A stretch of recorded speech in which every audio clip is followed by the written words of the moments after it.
Mas Mino, ini kebalikannya nih, IHSG kita kan ini lagi mulai nanjak-nanjaknya ini. Dari pekan lalu sampai pekan Ya. ini juga masih nanjak, masih menguat IHSG kita. Ini ada pengaruhnya nggak sih dengan trader-trader domestik kita yang sebelumnya trading kripto, terus sekarang balik lagi gitu ke IHSG?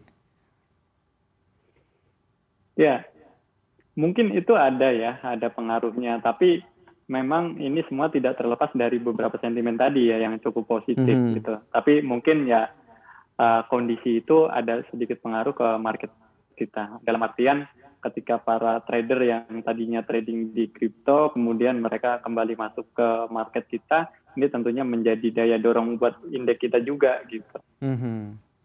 Iya, tapi moga-moga Sobat Cuan dimanapun trading ini bisa tetap bawa cuan, dananya balik lagi masuk ke pasar domestik kita ya Mas Mino. Nah ini kalau kita lihat secara sektoral begitu, tadi kan kita sudah bahas pertambangan khususnya batu bara, ada juga telekomunikasi begitu, stock picknya juga udah diberikan. Nah kalau tambang-tambang mineral dan juga CPO di tengah naiknya harga-harga komoditas ini ada saham-saham apa lagi Mas yang perlu diperhatikan?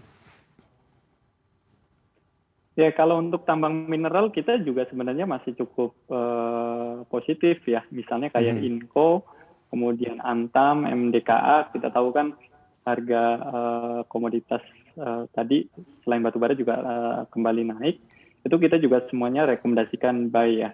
Jadi misalnya kalau MDKA kita rekomendasikan buy dengan target di 3.300. Mhm. Kemudian Antam kita rekomendasikan buy juga dengan target di 3.500 dan terakhir Inco di 6.000 ya.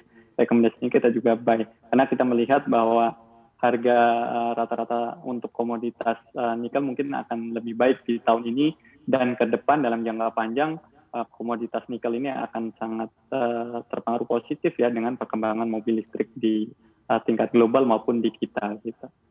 Mhm. Nah ini kalau kita lihat perkembangannya kan tadi sempat Mas Mino katakan bahwa lagging begitu ya. Tapi kalau kita lihat harga-harganya hari ini udah pada terbang-terbang ya. Bahkan tadi ITMG naiknya di kisaran Ya. 9%, begitu juga dengan saham-saham tambang lainnya. Ini udah telat atau masih bisa nih Sobat Cuan ngikutin kereta apresiasinya Ya. Mas Mino?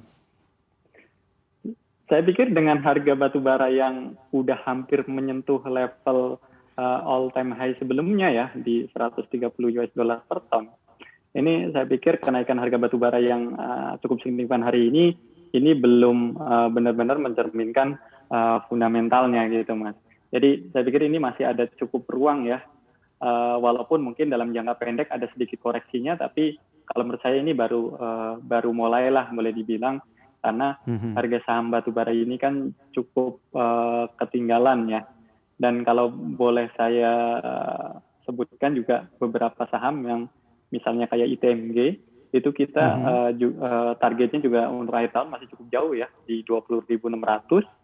Kemudian untuk Adaro kita di 1850, kemudian PTBA di 2620. Jadi saya pikir kenaikan hari ini itu belum terlalu telat lah karena ya kalau kita ingat-ingat sebenarnya ini baru kenaikan yang signifikan pertama kalinya ya sejak kenaikan harga komoditas yang terutama batu bara yang sangat tinggi gitu.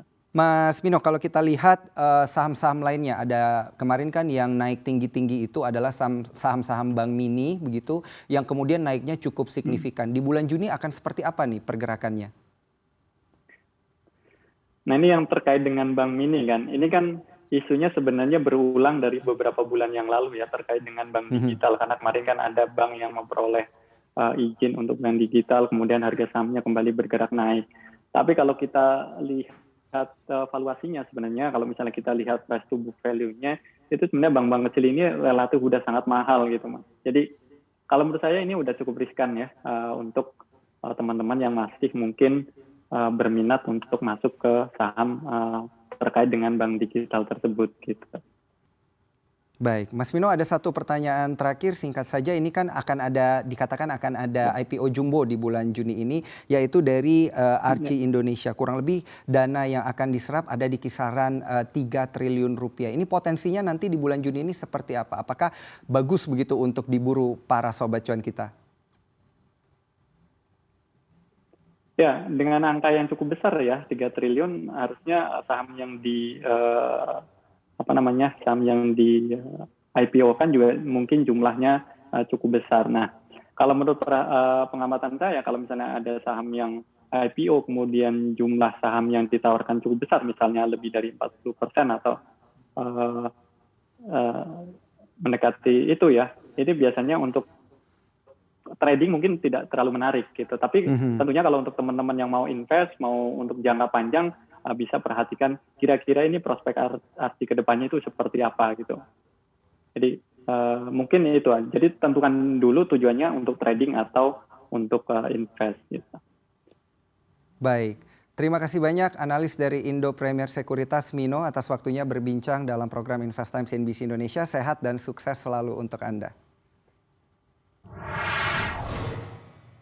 Invest Time masih akan kembali dengan sejumlah informasi menarik lainnya yang akan disampaikan oleh Syarifah Rahma. Tetaplah bersama kami.